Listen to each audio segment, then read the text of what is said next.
Chapter 11 discusses the power of everyday conversational replies about our faith to bring people to Christ.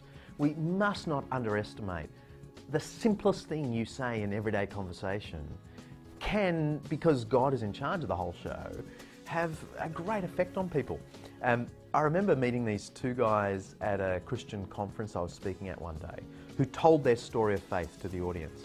And it was basically about this bloke called Steve, who was a plumber in Queensland in Australia and really resistant to Christians.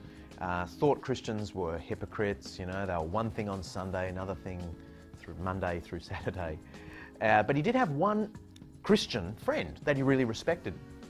And he used to go cycling for a couple of hours every Saturday morning with this Christian friend. And one day they were out cycling together, and Steve started to tell his Christian mate, you know, all those Christians, they're such hypocrites, one thing on Sunday, another thing on Monday. And this Christian friend just turned to Steve and said, "Steve, don't worry about them, God will look after them. Why don't you just worry about yourself and God? That's the important thing." That's all he said. And Steve and he rode on in silence. And Steve said, these words went around and around in his head. Just worry about yourself and God, that's the important thing. And by the end of the day, by the end of Saturday, he was feeling so guilty that he was the hypocrite. Here he was criticizing Christians when he'd never done anything about his connection with God. And he said by the end of Saturday, he got on his knees and asked God, whoever that was, to forgive him for being such a hypocrite.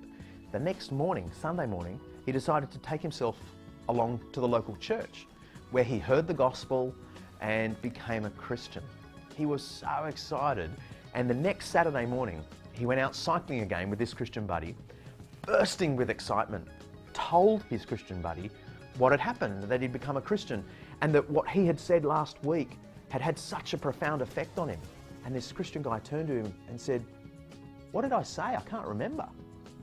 And it was delightfully ironic, and these guys were joking about it when they told their story, that something this Christian couldn't even remember saying was the means under God of drawing Steve irresistibly to Christ.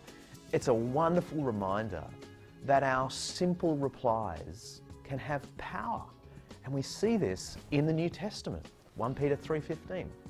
Always be prepared to give an answer to everyone who asks you. Or Paul in Colossians 4 says, let your conversation be seasoned with salt, full of grace, so that you may know how to answer everyone. Both apostles think that the simple reply can have a powerful effect on people. In fact, my own drawing to Christ came about this way. I went up to my scripture teacher that I've mentioned several times. Before I was a Christian, I went up to her and I asked her, if God is true, what does he think of me? And she said, I'll never forget it, she said, "John, God can see everything you've done, said and thought." And then she left this very awkward pause, and I remember thinking, oh no, that's not very good news.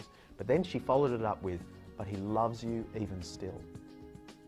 And those two thoughts, God knows everything, but he loves me even still, had such a powerful effect on me. I thanked her, I took off, but those words went round and round in my head, so that ultimately, when this woman invited my class to learn more about Christianity, I wanted to know.